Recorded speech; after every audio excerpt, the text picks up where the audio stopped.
This year, our conference is themed Gas, the Road to Economic Recovery. The theme underscores the critical role gas will play in revitalizing Nigeria's economy, creating jobs and delivering energy solutions that will transform industries, communities, and lives.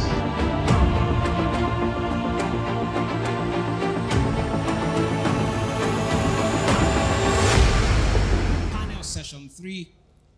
The theme is Evaluating Government Policy in Practice, IDEC Case Study. So we'll have that panel session right about now. Once that is done and out of the way, we'll move straight to panel session 4, which is Auto, Agro, and Alternate Gas-Powered Applications.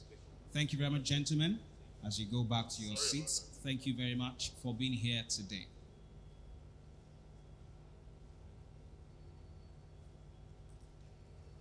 All right, session 3, Evaluating Government Policy in Practice, IDEC Case Study. I will now proceed to invite our speakers and ask them to take their seats on the stage. Ladies and gentlemen, please join me to welcome the Managing Director, Tranos Contracting Limited, Mr. Jude Abalaka. Round of applause for him. MD, Tranos Contracting Limited, Mr. Jude Abalaka. Thank you very much. Please join us on stage for this third session. Also, we have Director Technical Services at the Federal Ministry of Finance, Bashir Abdul Kadir. Round of applause for him as he joins me on stage. Thank you very much. Mr. Abalaka, this way, sir. Thank you. MD Tranos Contracting Limited, Mr. Jude Abalaka. You're most welcome, sir. It's an honor to have you with us today. Just right in the middle will be fine. Thank you. Perfect. And yes, coming directly after him is the Director in charge of Technical Services at the Federal Ministry of Finance, Mr. Bashir Abdul Kadir. Thank you, sir. You're most welcome, sir. It's an honor to have you with us today.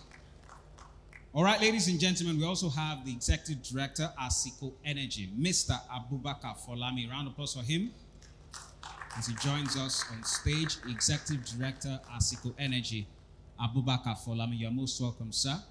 Directly beside Mr. Abalaka will just be fine. And ladies and gentlemen, we also have the Managing Director, Smart Gas, Dr. Yinka Opeke. Round of applause for her. Thank you very much. Just beside Mr. Folami will be fine. Thank you very much. You're most welcome. It's an honor to have you with us today. And yes, ladies and gentlemen, we have the full complement of our panel. And yes, to drive the conversation for this panel session, I have the singular honor of inviting the moderator, who's the Corporate Brand and Identity Advisor at Nigeria LNG Limited. Please make welcome Ben Apute. Round of applause for him. Corporate Brand and Identity Advisor, Nigeria LNG Limited, Ben Apute. You're most welcome, sir. It's an honor to have you with us. Just right beside Mr. Abdul Kadir will be fine. All right, ladies and gentlemen, this is a very, very interesting and exciting session. It promises to be so, and I can assure you in advance. Evaluating Government Policy in Practice, IDEC Case Study. And yes, to also share some insights regarding why we've constituted this panel and chosen this topic, please make welcome the Executive Secretary of the NLCGA, Mr. Larry Bayu, for a few thoughts. A round of applause for him as he takes the stage. Once it's done with that, we'll proceed to the panel session and have the moderator drive the conversation. Yes, over to you. Thank you very much. Just some brief moments before the panel gets rolling. For very many years, formerly NLPGA was at the forefront of advocacy for exemption of taxes, VAT, and all of that. And in all of those struggles, we succeeded in getting VAT exemptions and import duty exemptions. We thought it fit to be able to get this good news, which made the press, to a whole lot of members to enjoy this.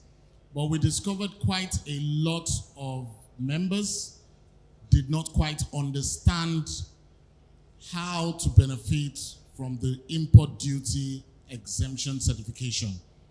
Even though we had publicized it to our members that this is one of the achievements of the then NLPGA, which is NLCGA now, people still struggled with it. We even signed contracts with consultants to help them fast track this process.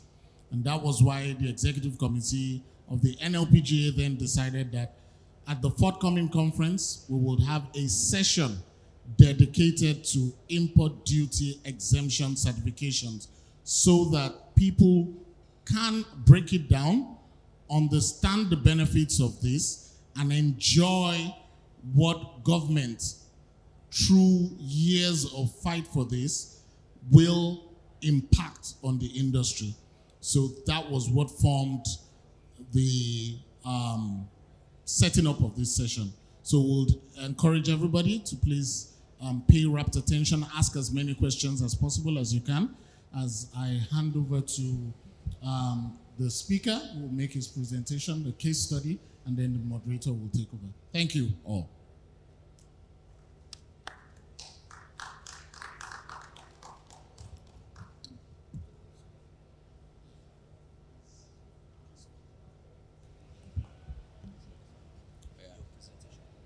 No, I don't have any presentation to make. I thought it's just some questions that will be raised, which I will be responding to. Mr. Balaka will start first, then after his short presentation, Mr. Moderator will take over from there. Mr. Balaka, please.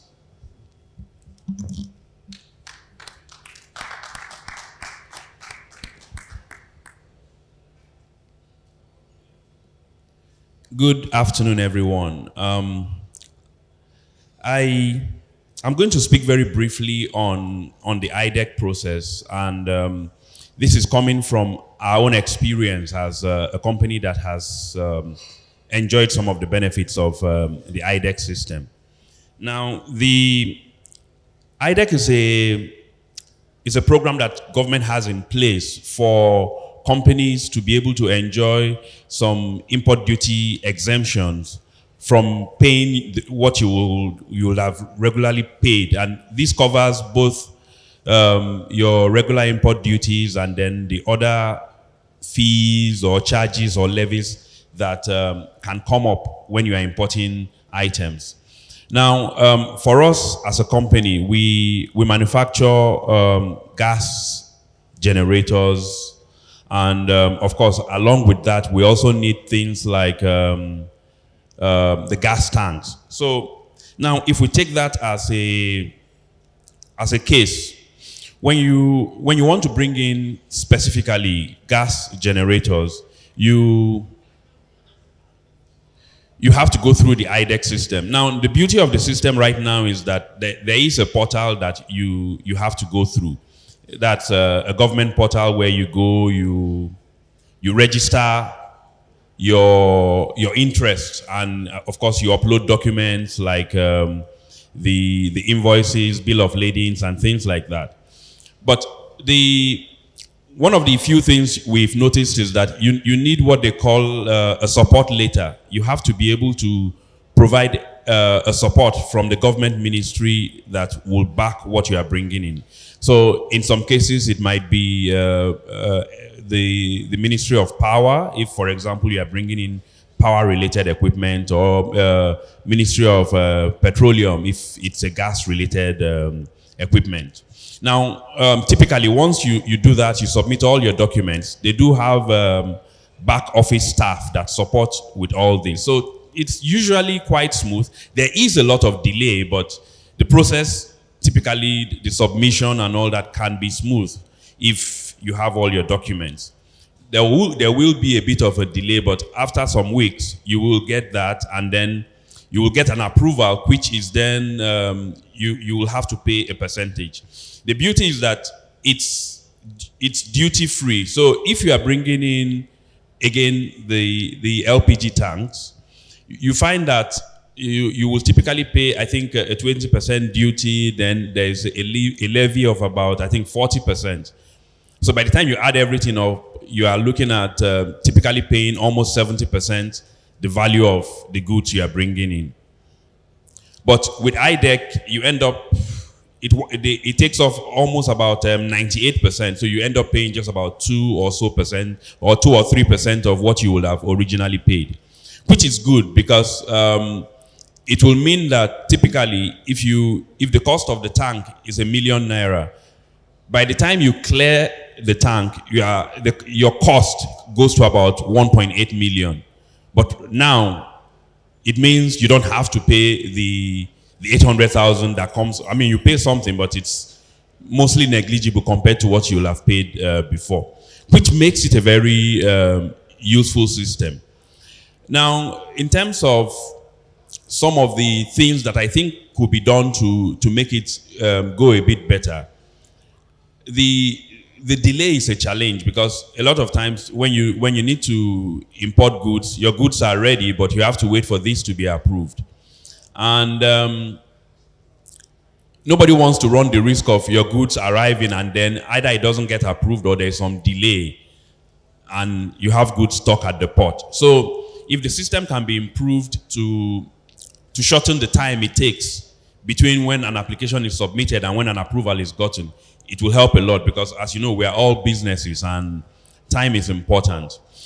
Another thing we've noticed is that a lot of times when policies are made to help with the ease of bringing in goods, at times certain things are left out. So in this case, for example, we manufacture generators and we find that, okay, we don't need to bring in the generators. What we need to bring in are the components for making the generators, like the engines, the alternators, and things like that.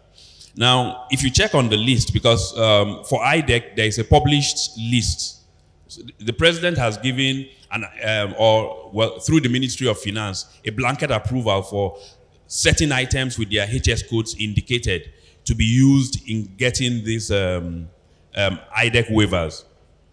But for us now, it becomes a challenge because when you want to bring in the components to make the generator, the end product is on the list, but the components are not there. So basically, it's like saying it's easier for us or it's cheaper for us to just find somebody else to make the generator and we import it rather than us making it ourselves. So I think that some sort of holistic view has to be taken in such a way that in trying to encourage the growth of certain sectors, it also doesn't discourage the local production.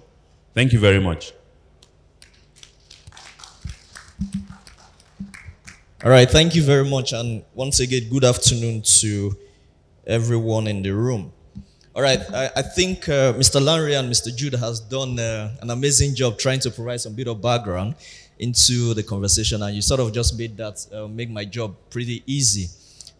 This is where I'm going to start from, and let's just get right into it. We had conversations from yesterday and into today, and just like Mr. Jude had rightly touched on, talking about the IDEC case study, gas road to economic recovery, evaluating government policies in practice. Typically, listening to you, what comes to my mind is the fact that sometimes there is a huge disconnect between the policymakers and the industry players, as it were.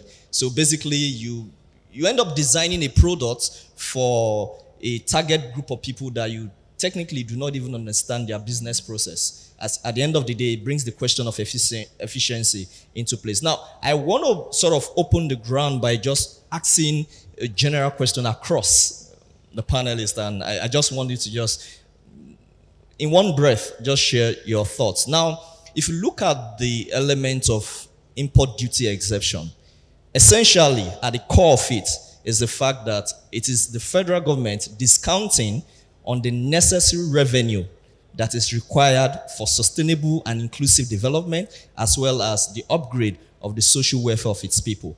My question then to you would then be, what are the benefits beyond what has been mentioned in practical terms?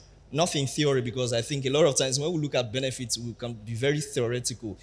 Just from your organization, the experience you have, what are the critical, solid, crucial benefits to the government, to your organization, and of course, to the generality of the nation. Yeah. Let me start with you, sir. Good afternoon, ladies and gentlemen. My name is Musa Umar, standing in for Mr. Bashir. I'm actually a deputy director in Federal Ministry of Finance, so I'm sitting in for my director. I would have loved. I actually it's an opportunity, or it is a glad. I'm glad that to be here in this very conference, and to be part of this conference to make more awareness on the impact, and not just impact, to make more awareness of what government is doing in terms of policies to improve our businesses in the country, and to allow people to have that opportunity to tap from what government is doing. And I'm sure a lot of opportunities are there, just that people are not aware of it, like what my brother rightly mentioned. Let me give a little brief on the whole of import duty exemption certificate. It is a framework provided that provides a strategic benefit across multiple levels, driving economic growth, enhancing industry competitiveness, and supporting individual business stability. The framework promotes investment, lowers production costs, encourages technology adoption, all while fostering job creation and sustaining business practice in critical sectors. And for the benefit, I think the question is the benefit to the government cannot actually be overemphasized, in the sense that it has cut across the whole sectors. But for this purpose, I think I can give you like three. The part one of it I can mention is economic growth simulation. We have job creation and poverty reduction. We have technology transfer and capacity building. In case of economic growth stimulation, we attract investment in key sectors, promoting GDP growth and driving economic recovery. In the case of job creation and poverty reduction, we support industries that create jobs, reducing dependency on welfare programs, and stimulate local economies.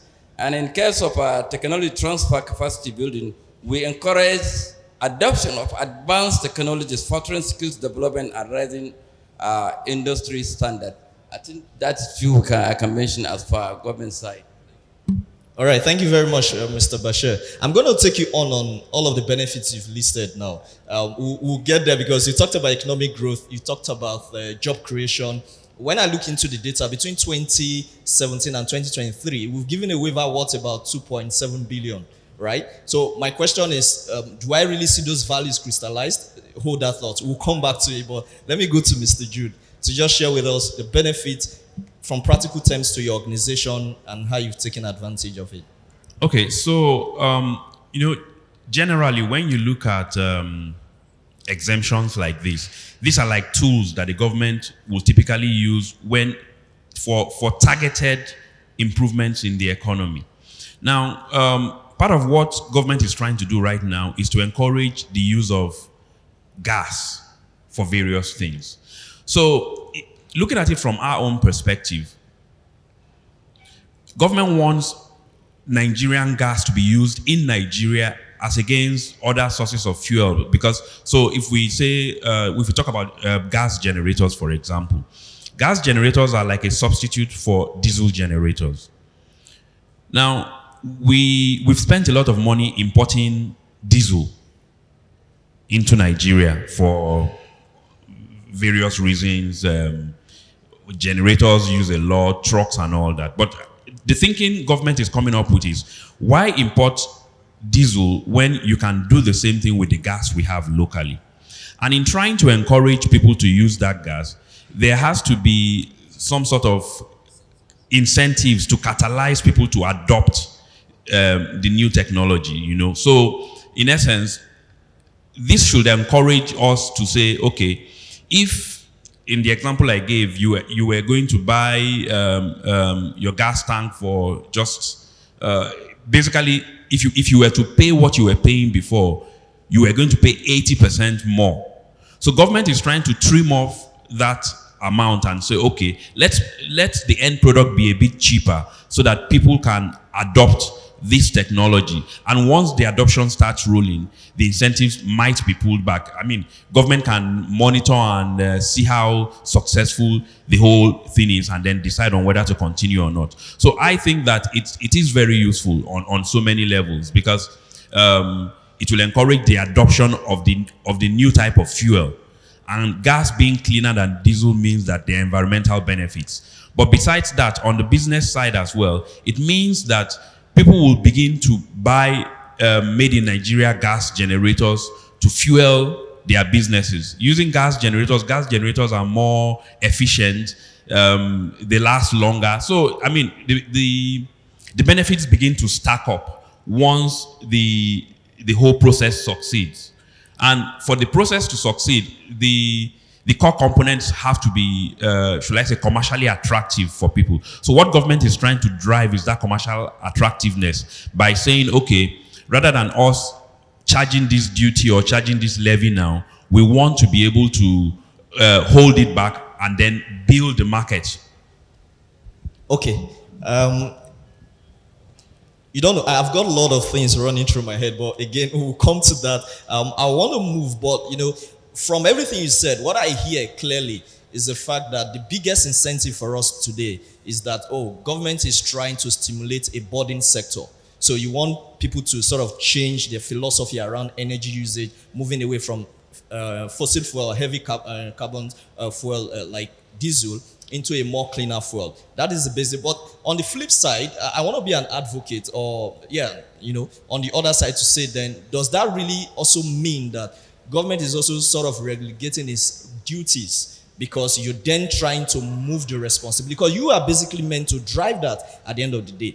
When I look at the data that is available, I'm still struggling to see the correlation between the waiver that has been given and the internal. Remember that one of the major reasons really is that you want increments in employment, you want backward integration, you want organizations to then also expand their operational capability and things like that. But I'm still not getting all of those but maybe as we go on. Maybe when next I speak, I'll elaborate on those. All right, okay. Over to you, sir. I think you're a very difficult questioner. I'm happy that when I did my A-levels, you were not the examiner. But it's about infrastructure. So if government wants to stimulate the use of gas, it has to say, well, how do you do it? So what you do is that you allow that industry to build infrastructure, yeah? And basically, a way of doing that is waivers. Infrastructure in building terminals, infrastructure in bringing in trucks, infrastructure in bringing in cylinders, so that people reduce the cost of building that infrastructure. Don't forget that government actually enjoys the same waiver we do. So government is involved in building infrastructure. So when the government build roads, when government do all that, all those major contractors that do that do enjoy all of this in one form or the other. So that's what it is. But I will bring you to the specific benefits that we have had. Now, if government is able to stimulate growth in an area, it will generate more tax. So it brings money back to the government. That's one aspect. If government is able to use waivers to generate growth in an area, it creates employment. So the reliance on government for all that things, or the amount of people who are going around not have anything, will be there. So the social infrastructure that you are talking about is being built by the fact that you are generating more and more jobs. You are generating more income tax for that purpose. In our own case, some of the specific advantages we have had is in the fact that we actually started using the waiver at a time when we did not know when we applied for it, but exchange rate was going up. So the cost of products were going up. So even the fund, our borrowing was also going up. And that was a challenge, considering that the amount that we needed to borrow kept on going up and up. Now, without enjoying that waiver, it could have created a lot of problems for us in terms of interest payments and all of that. But waivers in a situation, we are talking about capital items, so it's really about your cash flow, yeah? Proper allocation, better allocation of resources to things that you can do better. And that's what you start to get from waivers. And what the government is banking on is that as you build that infrastructure, you will apply those resources that it gives back to you in order to be able to channel your business and grow it further. That's it.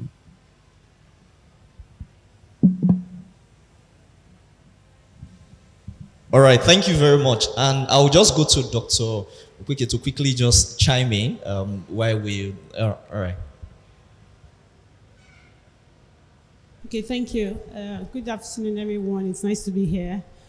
I think I would like to start by giving two analogies just to buttress my points on the issues around the policies and how it affects the people. I just recently came back from a trip to China. And by the way, for those who haven't been to China, to be honest, that's a country you have to go to because it will open your mind to a lot of possibilities. Two things that I learned out of so many things. I went for the Canton Fair, for those who know the Canton Fair. The Canton Fair is done in Guangzhou, which is a place like Lagos State. And one of the policies they put in place is if you are not an exhibitor as a Chinese person or any other national, a random Chinese person cannot come into that fair, except if you have nationality of another company, another country. I will tell you why. Because they know that for an exhibitor to have paid such huge amounts to exhibit to an international audience, they understand that if another Chinese person comes into that place just as an attendee, what an exhibitor is saying they would produce for you for $10, that regular person who did not pay anything but just walked in as an attendee can say, don't worry, we'll do it for you for $5. And because of that, they would not allow a Chinese to come in, like I said, except if you are an exhibitor or you have foreign national, you are living abroad and you can show evidence that you have the national of another country, which they will see during the registration process. And for me, that showed a lot of intentionality because they did not want internal fighting within the Chinese people. As long as you're bringing your international funds into China, they're good with that. Another thing I also saw is how they quickly transitioned to using electric motorbikes, which, by the way, I was convinced to buy one, and I'm bringing it into Nigeria. I can't wait. Prior to now, a few years ago, a lot of them were using diesel motorcycles, and you're going around, there's a lot of fumes and all that. But to my surprise, this last time, a lot of them had transitioned to electric vehicles, motorcycles.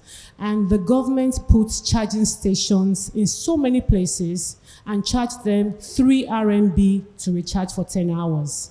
3 RMB is less than 1,000 naira. So the average person now has a green plate number. Once you see a green plate number, it's an EV or electric bicycle. Once you see a blue, it's still the regular diesel PMS. And when you see a black, it's a Diplomat. And the air quality is clean. I'm saying that because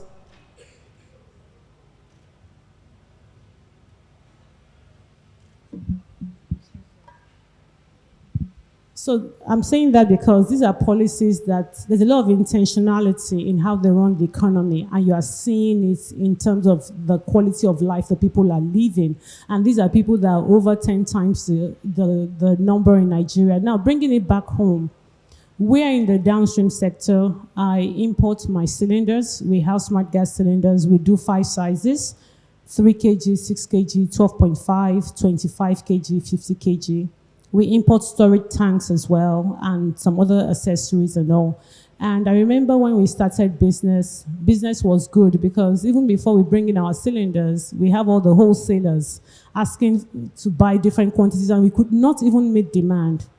And then you realize that every time you're importing, the duties are increasing. to the extent whereby the wholesaler cannot afford your prices anymore. And for those of us who are doing business in Nigeria, you understand that your strategies has to change every day. If not, you can run out of business so quickly. So when we heard about the import duty exemption, we were very excited as a company. But of course, at the time when our containers came in and they were charging us a whole lot more than we had even expected, when we came out and we said, okay, so what's up with this executive order that came up? And they said, oh, we have not implemented it in the system. So it's interesting to hear that 2 people have benefited from the exemption. You know, Smart Gas hasn't. And like I said, because of that, it has really made us re-strategize. Thankfully, you know, Nigeria is either you sink or you swim when you're in business. So if the policy, so there's a big difference between the formulation of a policy, the implementation, and the enforcement. If all those things are tied together, from the government point of view, a government will be judged by the health of its economy. If there's a thriving middle class, if there's a thriving business, the government will benefit from it, so you don't have to rob pizza to pay poor. And for people like us who are in business, the business will grow. The issues around employment will come up, you know, and then there's just a whole lot of other benefits that will come into it. So we're hoping to, at some point, you know, be beneficiaries, actually experience this import exemption. And not just for Smart Gas, for anybody who wants to go through it. You don't have to know somebody to get it done. Thank you very much. Please, a round of applause for her, please. One of the reasons I asked that they clap for you is the fact that I also was in China yesterday. That was in my dream anyway. And good luck to you with the electrical bike. I hope you find a place to charge it and there's power available.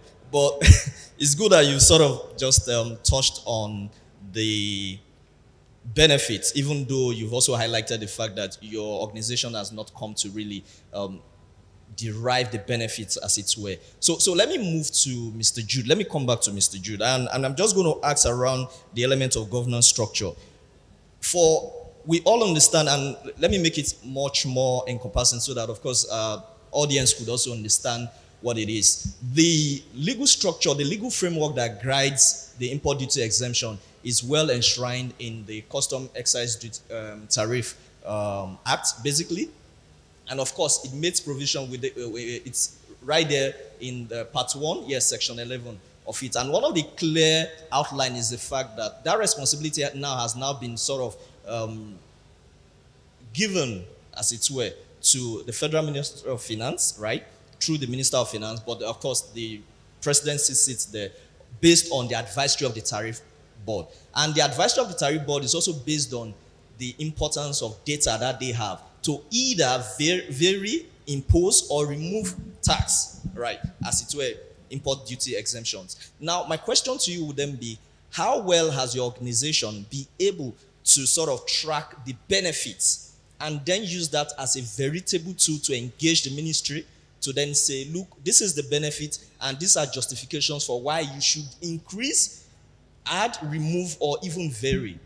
What are those critical elements in terms of governance that you put in place, and how well have you been able to track those benefits and, again, communicate that to the ministry involved? Okay, so the IDEC has been there for a while, so IDEC didn't just start. But with the current government, there was, I think, an executive order that was done, which particularly focused it on the gas sector and things around it. Now, the idea behind that was that usually you can, for anything that you're bringing in, well, for almost everything, not everything, you can actually go to, I think it's the Ministry of Trade and Industry, and begin a process of asking for an exemption. But government tried to sort of streamline and maybe take you 2 steps forward by specifically setting up a system that would focus you on gas. So it now has like its own step-by-step way of arriving at what you want.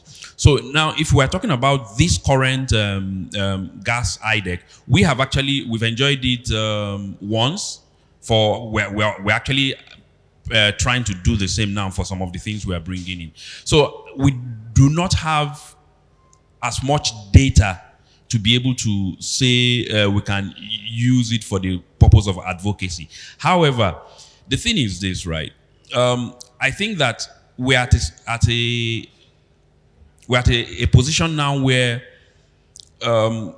constant, should I say, communication with government and policymakers is important, because if there isn't enough information for government to make policies, you end up with the policy will still be made, but it will end up being not a good one.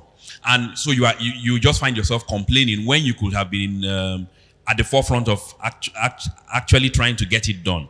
Because in a situation where you have, originally, again, going back to the tank example, the gas tanks, there's a heavy levy on bringing tanks in, which was also a policy advice that was done most likely to try and encourage local production of those tanks.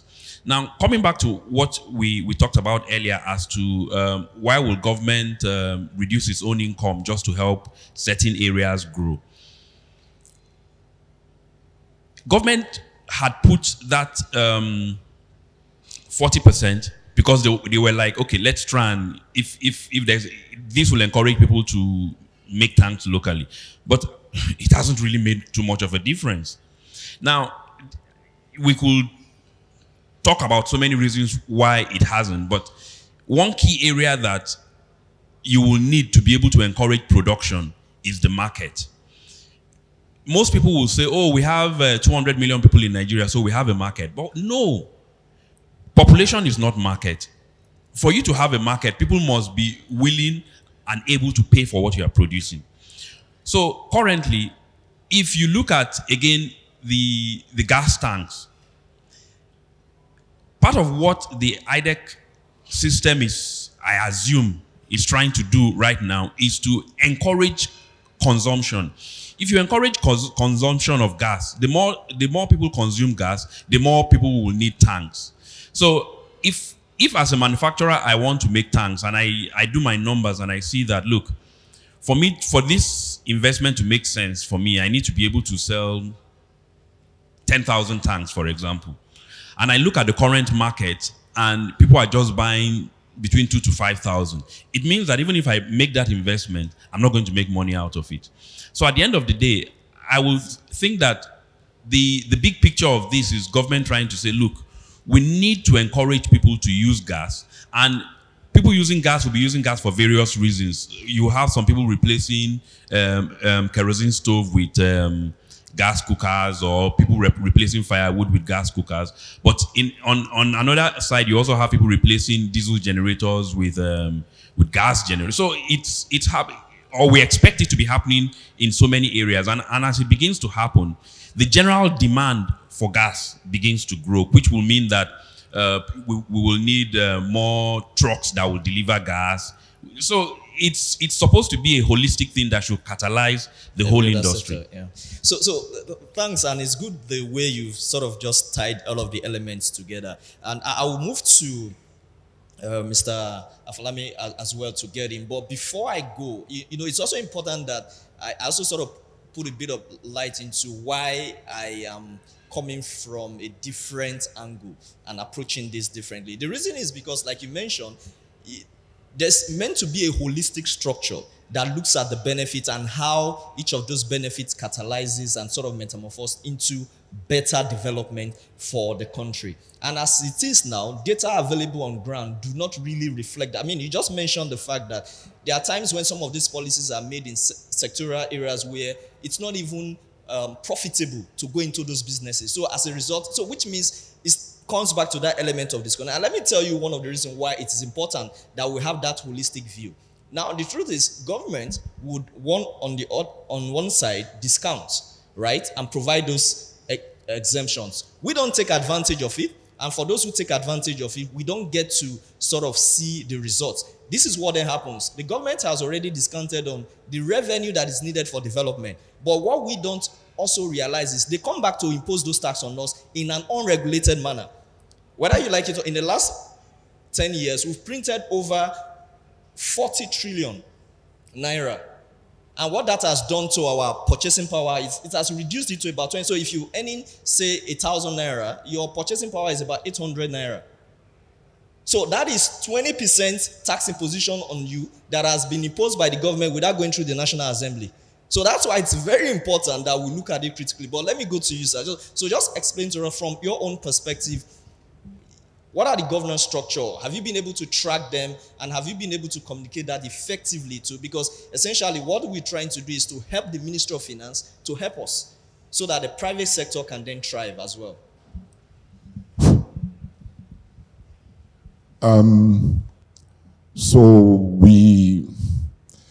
The first problem is that data is a problem anyway in Nigeria as a whole. So we don't, even within our industry, how we access data for pricing, how we access data for everything, both in private and public sector, data has always been an issue. I think there should be a way. So I think that's one place that we are lacking. There should be a way of government being able to say, look, because it's automated and all the people who enjoy it now are on a specific platform, it is easier for government to interface and say, how have you found this? So that they can find a way of tracking it through. The best way we have of doing it now is through industrial societies like this, NLCGA, and maybe Lagos Chamber of Commerce and Industry, all of those kind of people. That's where data exchange, we can start exchanging data. But I want to go to the fact about our own first experience of IDEC was a bad one. It was during the manual system. What we found out was that because it was the manual system, I personally had to take like 3 trips to Abuja. Yeah. And during all those trips, trying to push the paper from one desk to the other. And then by the time we got the certificate, good, we tried to use it. But unfortunately for us, we did not know about one particular thing. I don't know whether it still is there, that your goods must not arrive before you get the certificate. And now this is very crucial, it's very important, especially for members here who might want to know. No matter how you process your IDEC, your goods must not arrive before the certificate is issued. Otherwise, that certificate is irrelevant, it's null and void. And that's what we were caught in. So it was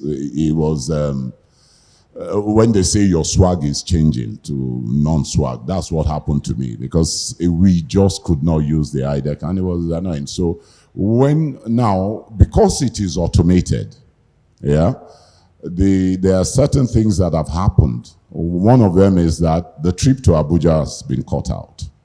We don't need it. So, and whether you like it or not, IDEC is going to give you a waiver of 20% on an item that is $1 million is $200,000. So the benefit is there. So because you have an automated system, it seems a lot better. There are delays, which Mr. Abalaka pointed out too, but what we need to be able to say is that I don't know where, unless government comes and asks, the government has to find a way of saying that this policy that we put out, how are we going to find out from those people whether it is working for them or not? And I think that conversation is what government is not having. There's one issue. For instance, HS code. If you get your HS code wrong on your IDEC thing, you will not be able to use it when you get to the customs. This has been a problem that we have seen as well. So if there are benefits, sometimes you can go through all this process and then you find out that when you are about to use it, a candidate. So there are issues that has to be cleared in terms of streamlining the process, yeah, and as well as coming to us and saying, look, what are the benefits that you derive from it? All right. Thank you very much. I'll just come to Mr. Bashir before I go to Dr. Okweke. I mean, you've heard it. I personally, I do not understand how exactly, because this is about product design, basically. And so it's more around advocacy. My question to you would then be, and maybe it's in two-part. One, just like has been said, what is the government doing in trying to get the understanding, the need assessment of the industry players, so that you then begin to design that into the product, so that one, there is that efficiency, and secondly, what are the other opportunities, because there's possibility that there are other opportunities within the system that even the players are not even aware of, so that they can also take better advantage of it. So while you are noting that down, I'll just to say to Dr. Okweke, I'll be coming to you quickly, and my own question to you will be then, right now, low-hanging fruit, boots on ground, strapped, who do we need to talk to? Who do we need to advocate to get benefits or better benefits of the import duty exemption? And are there other areas, other industries where, because the government is also looking at stimulating the entire economic structure of the country, are there other areas where that can also be implemented? So that would be the question to you, while I wait for Mr. Bashir to take on his own path.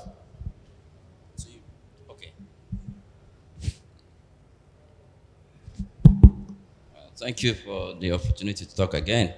I think the first question, it has to do with whether the government is having any sort of framework to get a feedback from the industry players on the performance or the achievement of the IDEC or the incentive that is being in place by the government, right?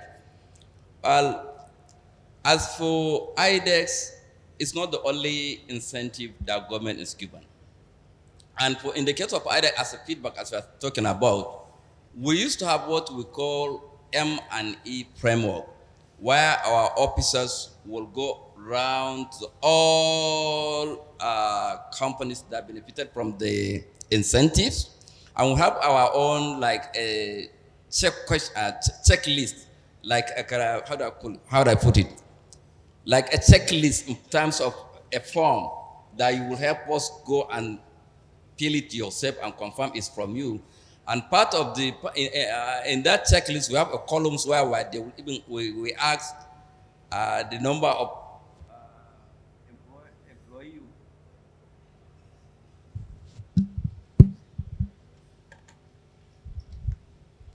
employee. The number of employee you have, the backward integration, as in if benefit from it, and even to the level of corporate social responsibilities that they are providing. So what I'm saying is we have a feedback framework in terms of M&E that we are sending our officers every year to all the IDEC beneficiaries, and then based on that, we will now come and see it back, put our report, and now advise the Honorable Minister on the way forward on where to either adjust or do otherwise. However, on this IDEC of a thing, before I come to the other question, the government is giving this IDEC in sectoral form. It's actually not just strictly only to oil and gas. It gives IDEC in sectoral form in terms of, for instance, it gives in agricultural, solid minerals, power, oil and gas, and about some other that I cannot remember exactly. So in this, out of all these sectors that I mentioned, you need to have part of the documentation that you need to get from, before you come on board for your application, you need to have what we call support letter. If, for instance, you are a player or a business or an importer in oil and gas or in power, you need to get a letter of support to be duly signed by either Honorable Minister of Power or at least the Permanent Secretary of that ministry. The essence of doing this is that we are just policy makers or advisors in the ministry. We whatever it is, just like you mentioned, I'll come back to it. That's what we have, what we call Tariff Technical Review Board.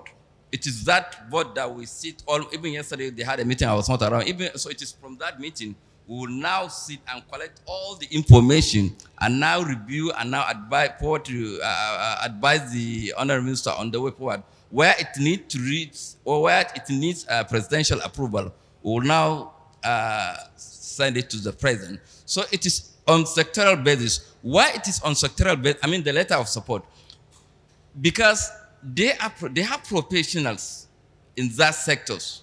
If it is industries, trade and industry will give you a letter. They have professionals in that sector. So it is their own role to go and assess that you do a due diligence on that your factory or whatever it is, to make sure all that it entails you have it. So based on their recommendation, based on their finding, they will now write their recommendation to either give or not. Actually, they don't even give you later when you don't qualify. So they will now say that it is on that basis now that we now begins to work on it. Let me also give a little light on this IDEC on a team. We have requirement of 3 or 4 main items on our documentation. First, you need to have a letter written to the Honorable Minister of Finance addressing to the Minister of Finance that you are applying for this IDEC. I'm just giving an insight being in the hand. You need to have a letter addressed to the Honorable Minister of Finance requesting for that IDEC. You need to have a valid tax clearance certificate. You need to have letter of support, and I think you then need to have a CSC certificate. Then you now merge it with your invoice and upload it on the platform. On that platform, there's a number. Even if you have issues, there's a number, a help desk number you can call in case you have any issue. That is for IDEC. Then the other one you are asking whether the second question. Sorry. Oh, I think you've touched on it basically. You've touched on it. Yeah, you touched on it. So let me quickly go to Dr. Okweke so that we can open the floor for a couple of questions. Yeah. Okay, thank you. So for me, I think generally you talk about low-hanging fruits. I think Nigerians are entrepreneurial by nature.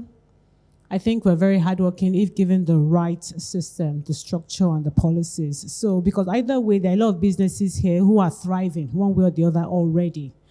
I feel like the bigger problem is still around the regulations, because in the oil and gas sector and even so many other sectors, it's heavily regulated by the government. So a lot of things that happen, it's almost like you're self-sabotaging. On one side, you say that you're creating ease of doing business. On the other side, you are really not creating the ease of doing business. So if those processes and structures are in place, simplified. I also see that a lot of ministries and a lot of agencies, they deal like they're in boxes. There's this book that says men are like waffles, women are like spaghetti. Everybody is doing their things in isolation and there's no interconnectivity. So it's almost like maybe your ego is bigger than national interest. It's not really about, I remember when I went to start a gas plant, I was speaking with the president of the association today earlier on, and he was telling me about how he wants to start a plant somewhere and they're requesting for 5 licenses. Each one requires 3 processes, which means he's looking for 15 approvals altogether. So it's hard, to do business that way. So when you talk about low-hanging fruits, the fruits are there. We see them, but you can't exploit them to the fullest potentials if you don't have the right enabling environment to do it. Sorry. All right, thank you very much. So this is where I open the floor for questions. Just look through the room, just to see if we can take. Have any questions? Just signify by raising your hand. We'll take Okay. 3. Okay, let me start from here. Thank you. Your name, what you do, where you work, your question. Keep it short and simple. Thank you. Good afternoon, everyone. So my name is Fatima. My question goes to Dr. Opeke. So I want to ask concerning the motorcycle train that you're bringing to Nigeria, the EV charging station. Are you open to partnership with companies that can, charge your bicycles? Because we're into mini grids and renewables. So I just want to know if that's what you're open to. That's my question. Sorry. We'll take one from the back. Okay.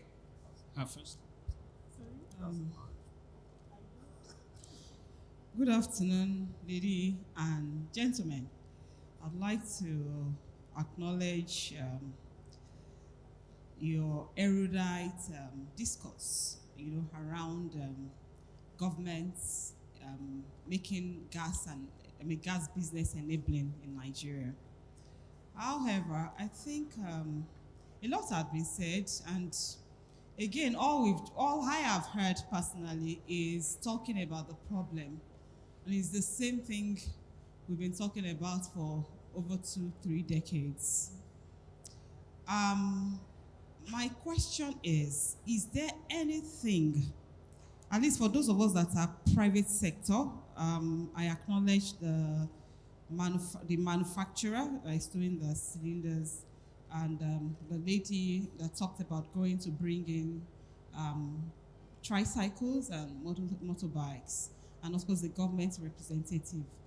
But we are seeing developed nations. I personally had to even go on a tour for 3 months to go and look at how some developed nations have been able to allow policies, have been able to foster the right policies to cause national change. And what I've discovered they do is that it is driven from the private sector.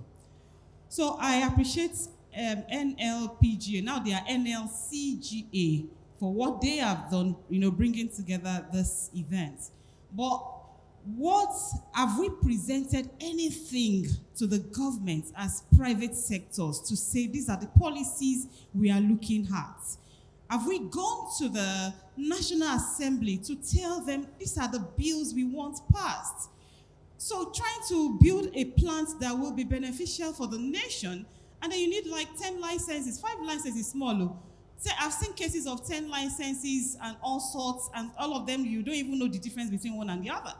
But to take the bull by the horn, you have to sit down, map out the policy you want, word it the way you want it, and then have somebody in the National Assembly or people in the National Assembly that are what we call lobbyists, professional, official lobbyists, to make sure it goes in. So those are some of the things I would, really want us to talk about, and let's see how we can indeed make it, an enabling environment, and there will be ease. We have a new Minister of Industry, Trade and Investment. There's a lot you will still need to do with industry, trade and investment that is not even in our own ministry. So there is need for that.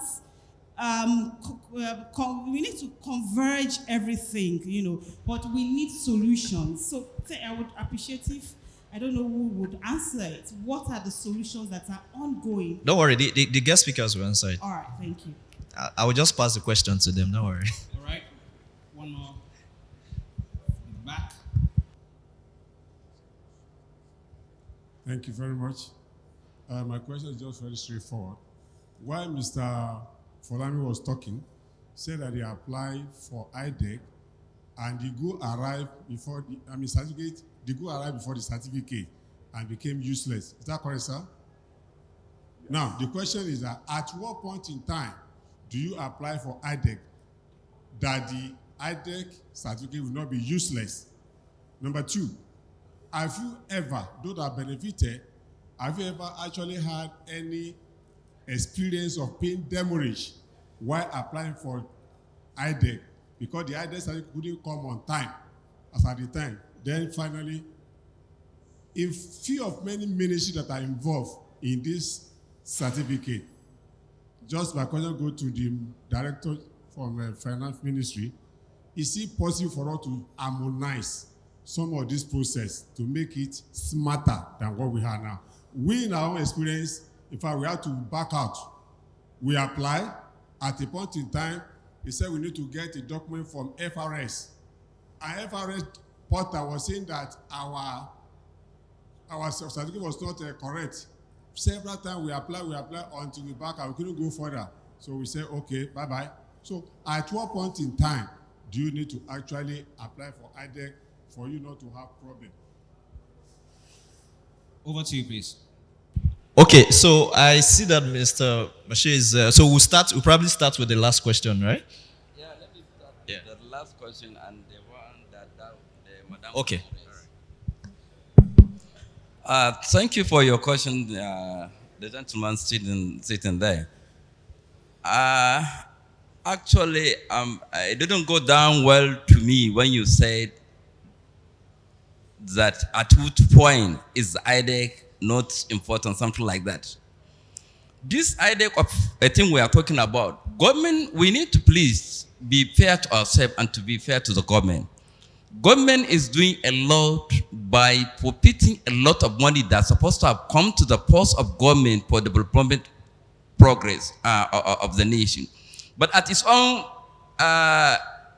wisdom, they decided to let that go to support the business environment to strive. In this year alone, let me tell you, give me a short statistic that I have.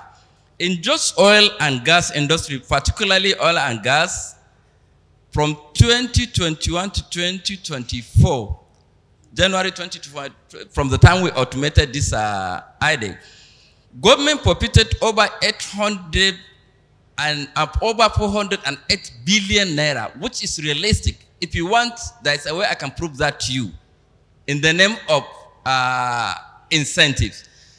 Between January 2023 to date, in the sector of CNG and LPG sector alone, government has issued a waiver worth over 400 billion naira. So what am I saying? The benefits of IDEC and the beneficiaries of IDEC are too numerous in this country. I'm very sure. It's just that I noticed some of the people that I knew very well, they have benefited. I cannot notice their presence. Like this woman that made a presentation yesterday, one MD from one of this oil, something, Anu. That's one of the speakers that was here from Anu, something like that. And not only Anu, I think there are some people from Ashapa and what have you. So many people have been benefiting. Probably you didn't get it right. Before you apply for IDEC, you need to get your documentation intact. I mean, before you lift your consignment, make all your documentations intact. And the paper you are taking from Federal Revenue Service, there is no any requirement from Federal Revenue Service apart from valid tax clearance certificate as part of the requirement for IDEC. There is none. Nobody will ask you to bring any paper apart from your valid tax clearance certificate. And of course, even without asking you to do that, how can a government that is giving you that huge in terms of, in form of as incentive, but the little that you can forfeit, let it go for bad, at least for a certain development, you cannot do. You cannot just take everything free. So this issue of I don't think there's any paper apart from tax clearance certificate. Well, that is why. Two, for the senator, I think the second question. The second question I want to So attend I'll to. just ask that you just make it sharp so that we can, I will. Yeah, I think the second question, it has to do with the private sector inclusiveness in the policy making. If I get it right. Good. That's what we have, tariff review board. That tariff review board is a board that is saddled with the responsibility of advising government on the policies to use and strive towards supporting our economy.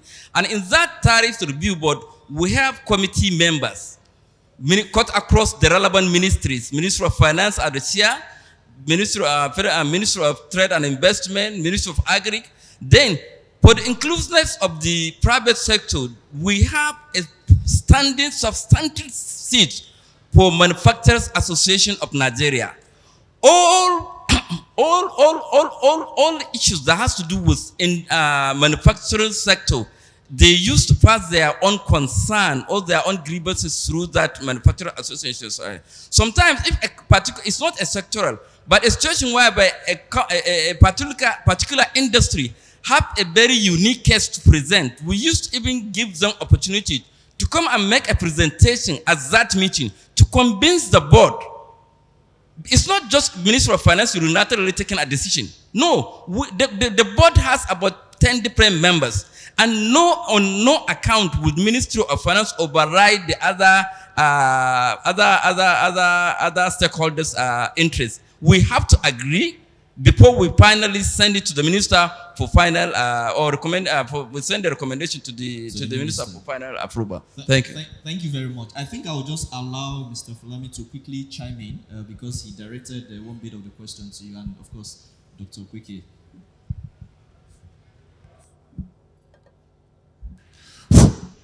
So the question that was directed to me, I think the best way I'll do is I'll give you some advice, and not just you, to members here who want to access IDEC. Just from a purely policy point of view, I think IDEC is one of the better ones. I'll be honest. I do get the point about ease of doing business, but IDEC is one of the better ones, and I'll give you some advice. You cannot, if you want to, it is better for you to have all your documents ready. Your TCC, your TCC and your letter of support. The letter of support can take some time. Usually your IDEC will take you approximately about 6 weeks. Yeah, you can speed it up, but it will take you about 6 weeks, which means you must give yourself adequate time before your goods arrive. So it's better to start before you even ship the goods, because if your goods arrive before your IDEC certificate is signed and given to you, you cannot use the IDEC certificate. That's one. Number two, while you are going through the process, you must understand the HS code. So the issue you said about demurrage. If we had an experience where, the HS code in Nigeria hasn't been updated. So the HS code for here in Nigeria for a particular item will be different from that of another country. What we've actually had to tell our vendor over there is that put it there, HS code as per China, this. HS code as per Nigeria, this. If your HS code is wrong, yeah, your IDEC is null and void.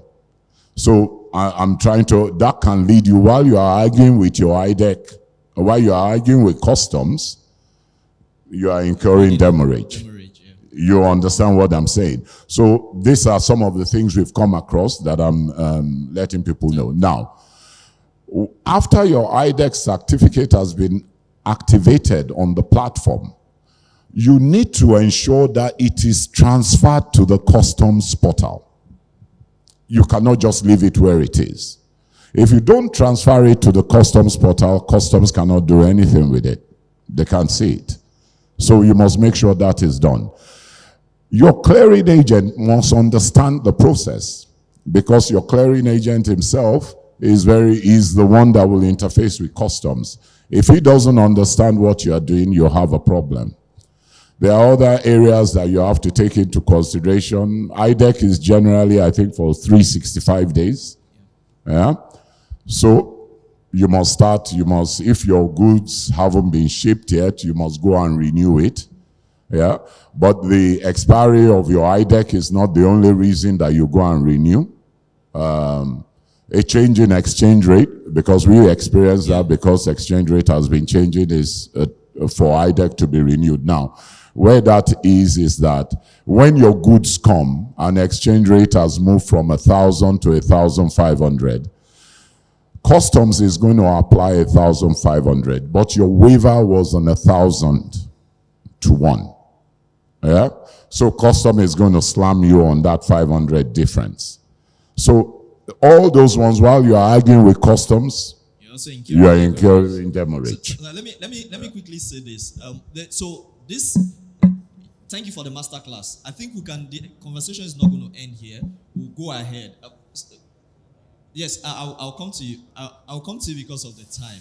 I'm sure we'll still have engagement after now. It's not ending here. I'll just let Dr. Quickly just one breath, and so that we can get to other part of. Okay, thank you.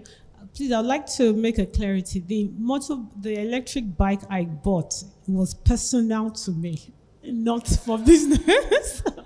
Because, of course, I'm very intrigued by it, and I want to test it So, like I was told, you charge it, regular outlets that we use here is what you'd use. I just love the fact that it's quiet, noiseless, smooth, and all that, So, I want to test it first, see how it works. I know that it said it charges over a 10-hour period so that it doesn't charge too fast and it blows out and all that. So, until I'm comfortable with it, do we have power to charge it? Fortunately, I have power to charge it. I also want to see whether my solar can charge it as well. So a few of all of that before I now decide maybe I want to go into business. To your point, back to what I said, that Nigerians are entrepreneurial.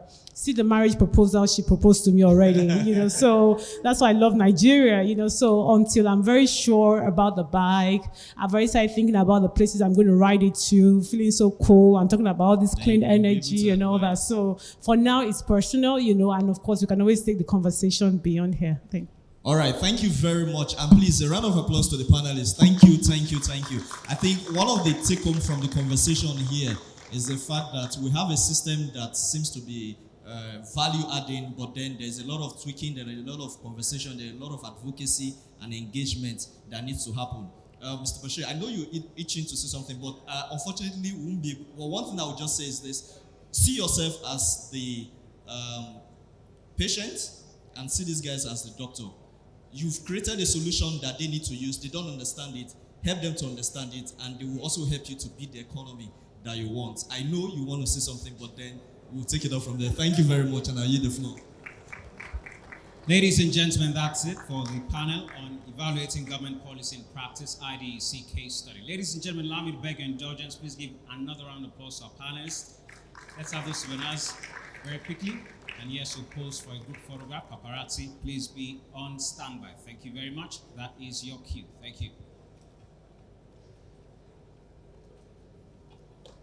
All right, so that is it for session 3, evaluating government policy in practice, IDEC case study.